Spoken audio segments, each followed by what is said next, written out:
காவிரி நீர்பிடிப்பு பகுதிகளில் கனமழை பெய்து வருவதால் ஒகேனக்கல் காவிரி ஆற்றில் நீர்வரத்து ஒரே இரவில் 24,000 கனஅடியாக அதிகரித்துள்ளது.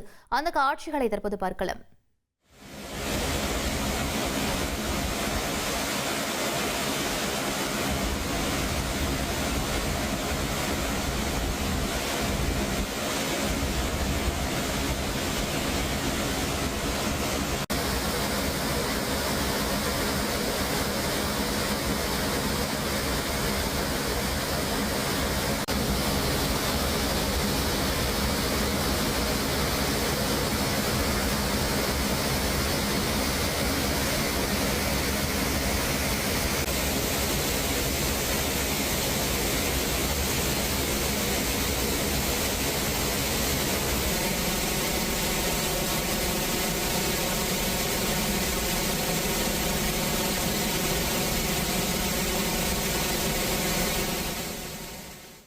இது பற்றிய மேலும் விவரங்களை எமது செய்தியாளர் நரசிம்மகுமார் வழங்க கேட்கலாம்.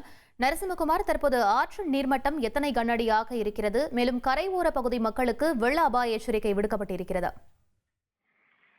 வணக்கம். தர்மபுரி மாவட்டம் பென்னாகரம் அருகே உள்ள தமிழக காவிரி எல்லையான ஒகேனக்கல் பிலிகுண்டு பகுதியில் தற்போது வெள்ளப்பெருக்கு ஏற்பட்டுள்ளது. கடந்த வாரம் வினாடிக்கு 68,000 கனஅடி வரை நீர்வரத்து உயர்ந்ததை தொடர்ந்து பரிசல் இயக்கவும் நீர்வீழ்ச்சியில் குளிக்கவும் தடை விதிக்கப்பட்டிருந்தது. இந்நிலையில் கடந்த ஒரு வாரத்திற்கு முன்புதான் படிப்படியாக நீர்வரத்து சரிந்ததை தொடர்ந்து பரிசல் இயக்கவும் அனுமதி வழங்கப்பட்டது. தொடர்ந்து குளிக்கவும் அனுமதி வழங்கப்பட்டது. இந்நிலையில் கடந்த 5 நாட்களாக வினாடிக்கு 8,000 கனஅடி நீர் மட்டுமே வந்து கொண்டிருந்தது. நேற்று காலை அதே நிலை நீடித்த நிலையில் நேற்று மாலை 9,500 கனஅடியாக நீர்வரத்து சற்று உயர்ந்தது.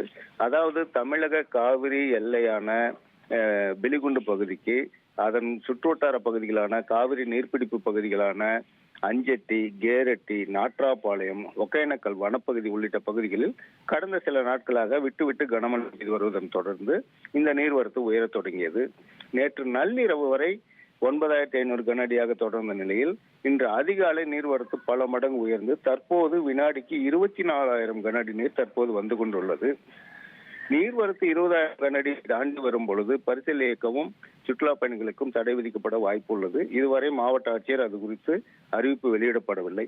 அந்த மாவட்ட ஆட்சியரின் அறிவிப்பை தொடர்ந்து தடை விதிக்கப்பட வாய்ப்புள்ளது. விவரங்களுக்கு நன்றி நரசிம்மகுமார். உங்கள் தந்திவன் தொலைக்காட்சியில் கணபதியே வருவாய் தினமும் காலை 7 மணிக்கு காண தவறாதீர்கள்.